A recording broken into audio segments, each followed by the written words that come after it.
ఎప్పుడు కనిపించినా ఎన్నిసార్లు కనిపించినా పొగడకుండా అడగకుండా ఉండలేకపోతున్నాం. మీరేమో 96లోనే ఆగిపోయారేంటి సార్? ఇది 2026.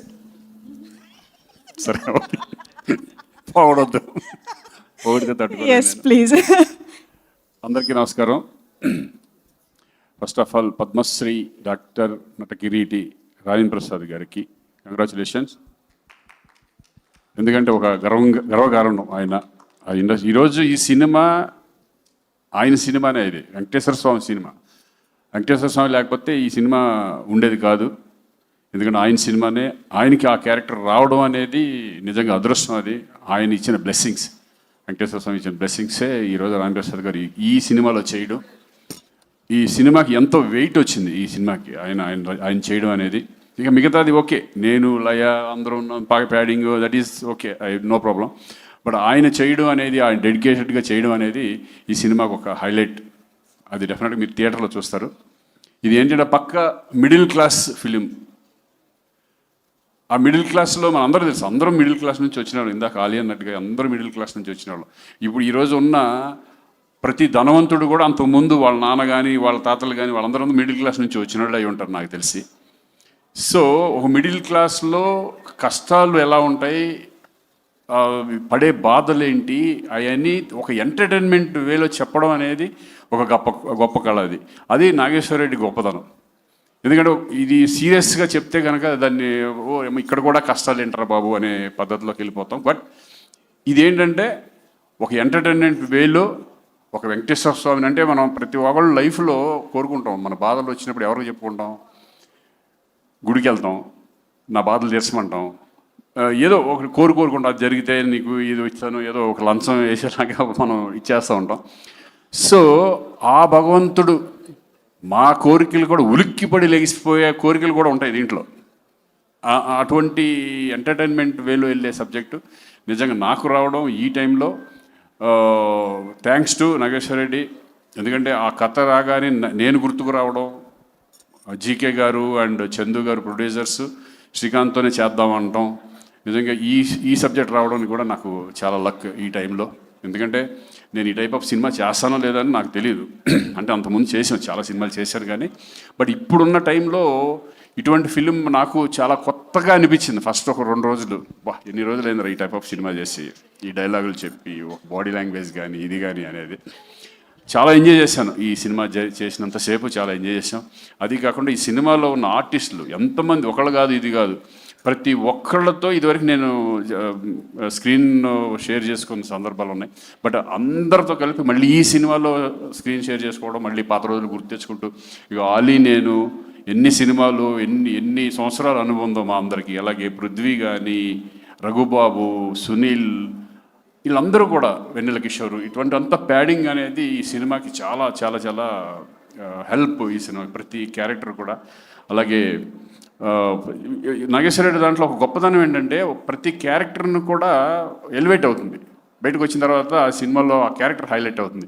అలాగే ధనరాజ్ ఆ క్యారెక్టర్ ఫస్ట్ చూడంగానే నవ్వింది నేనే, నవ్వు వచ్చేసింది నాకు. ఆ డైలాగ్ చెప్పాలంటే ఆయన చూసి ఆయన పర్ఫార్మెన్స్ చూసి నాకు నవ్వు వచ్చేసేది. ఏంట్రా బాబు ఇది.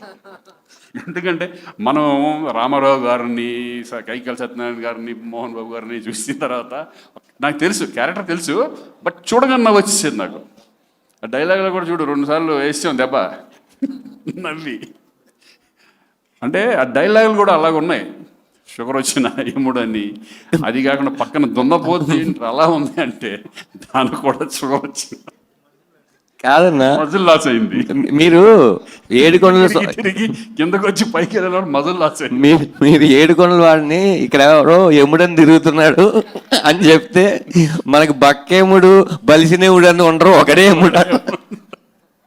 So funny. అంటే ఈ డైలాగ్స్ కూడా చాలా అద్భుతంగా, డైలాగ్స్ రత్నబాబు, డైమండ్ రత్నబాబు ఇక్కడ లేడనుకుంటా, చాలా అద్భుతంగా రాశారు డైలాగ్స్ కూడా. సరదాగా వెళ్ళిపోయింది ఈ సినిమా. ఎప్పుడు ఎలా చేసాము అనేది ఒక సరదాగా వెళ్ళిపోయాము. మేము వెయిటింగ్ ఈగర్లీ 17th ఈ సినిమా థియేటర్లో రిలీజ్ అవబోతుంది. అలాగే ఈ సినిమాకి అద్భుతంగా మన అంజీ, నాకు అంతకుముందు కూడా మేము కలిసి చేసాం. ఆయన దీంట్లో పడ్డ కష్టం. ఎందుకంటే ఒక డైరెక్టర్కి ఒక కెమెరామెన్కి అనుబంధం ఉంటే మంచి మంచి సినిమాలు వచ్చే అవకాశం ఉంటుంది. మంచి మంచి ఫ్రేమ్స్ కానీ మమ్మల్ని బాగా చూపించే విధానం. నేనే కొంచెం లావుగా ఉన్నాను అనుకో, అదే ఎందుకు నాకు అర్థం కాదు. పర్సనల్గా లావుగా ఉన్నాను. నేను అడిగా ఏంటి ఎక్కువ లావుగా ఉన్నట్టున్నాను అని. కానీ నిజంగా అది నాదే, అది ఏం కాదు. ఎందుకంటే ఆ టైంలో కొంచెం లావుగానే ఉన్నానులే. సో వెరీ హ్యాపీ అండి. ఇటువంటి ఫిలిం ఆదరిస్తారని ప్రేక్షకులందరూ, ఎందుకంటే చక్కగా ప్రతి ఒక్కళ్ళు కనెక్ట్ అవుతారు ఈ ఫిలింకి. మిస్టర్ మిడిల్ క్లాస్ అనే దానికి అందరూ కనెక్ట్ అయ్యే విధంగా ఈ ఫిలిం ఉండిపోతుంది. అలాగే మా మ్యూజిక్ ఈరోజు నిజంగా చూస్తుంటే దడదడలాడిపోతుంది మొత్తం. రీ రికార్డింగ్ సాయి కార్తీక్తో కూడా నేను పనిచేశాను. నా సినిమాలు కూడా చాలా చేశాడు. అలాగే అశోక్ కుమార్ గారు కానీ మా ఫ్రెండ్ అడి చిట్టిగడి అక్కడ ఉన్నాడా చిట్టి, వీళ్ళందరూ కూడా బ్రహ్మాండంగా అందరితో సరదాగా వెళ్ళిపోయింది. లయ లేదు ఈరోజు. నాకు మధ్యాహ్నం ఫోన్ చేసి అన్నీ రాలేకపోతున్నాను శ్రీకాంత్ గారు,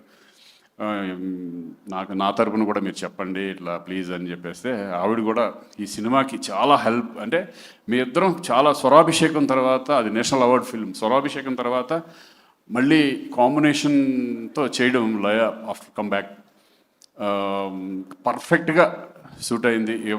అందరి క్యారెక్టర్లు పర్ఫెక్ట్గా సూట్ అయినాయి. అలాగే మెయిన్ ఇంపార్టెంట్ ఏంటంటే ప్రొడ్యూసర్స్. ఈ సినిమా వాళ్ళు లేకపోతే 100% ఈ సినిమా జరిగేది కాదు, నాగేశ్వర రెడ్డికి వచ్చేది కాదు, నాకు వచ్చేది కాదు. 100% వాళ్ళ బ్యాకింగ్, వాళ్ళు ప్రోద్బలంతో ఈ సబ్జెక్ట్ మనం చేస్తున్నాం అనేది గట్టిగా ఉండటం. జీకే గారు, గంగుల కమలాకర్ గారు, అలాగే చందు గారు. ఆయన తిట్టుకున్నా పర్లేదు, నేను చెప్పాల్సిందే. కరీంనగర్ ఆయనే అన్న కదా మరి, అంటే ఇంకొక గంగుల కమలాకర్లు ఉన్నారా? ఓహో ఆయన వేరా, సరే ఓకే. ఎనీవే జీకే గారు థ్యాంక్ యూ వెరీ మచ్. ఎందుకంటే మీ ప్యాషన్ మాకు తెలుసు. సినిమా మీద మీకు చాలా ఏ సీన్ ఎలా ఉండదు మీరే చెప్పేసేవాళ్ళు మాకు. సో ఇంకా మీ ప్రొడక్షన్ దగ్గర నుంచి చందు గారు ఇంకా మంచి మంచి సినిమాలు రావాలని నేను మనస్ఫూర్తిగా కోరుకుంటున్నాను. నాగేశ్వర రెడ్డి డెఫినెట్గా హోప్ మనం మళ్ళీ మంచి మంచి సినిమాలు చేద్దాం. ముందు మంచి ఎంటర్టైన్మెంట్ మూవీస్ తీసుకురా. డెఫినెట్గా ఆడియన్స్ మంచి సినిమాలు ఎప్పుడు కూడా నాకు నమ్మకం ఏంటంటే ప్రేక్షకులు ఆదరిస్తారు. 100% ఎంటర్టైన్మెంట్ మూవీస్ ఈ మధ్య బాగా తక్కువ ఉన్నాయి కాబట్టి అనిల్ రావుపూడి లాంటి మళ్ళీ ఒక F2లు, శంకర్ వరప్రసాద్లు ఈ టైప్లో ఆడియన్స్ ప్రూవ్ చేశారు. ఒక ఎంటర్టైన్మెంట్ మూవీ డెఫినెట్గా మళ్ళీ చూస్తారని నమ్మకం మా అందరికీ ఉంది. Thank you. జూలై 17th ప్రేక్షకులు అందరూ థియేటర్లో చూడాలి, దీన్ని ఆదరించాలని కోరుకుంటున్నాను. Thank you very much. Thank you so much Srikanth garu. Thank you Nageswara Reddy గారి. మార్క్లో మీ టైమింగ్తో, మీ అందరి టైమింగ్తో మేమందరం బిగ్ ఫన్ని ఎంజాయ్ చేయడానికి రెడీ అయిపోయాము 17th July. Thank you so much. So మర్చిపోయాను, కరుణ గారు.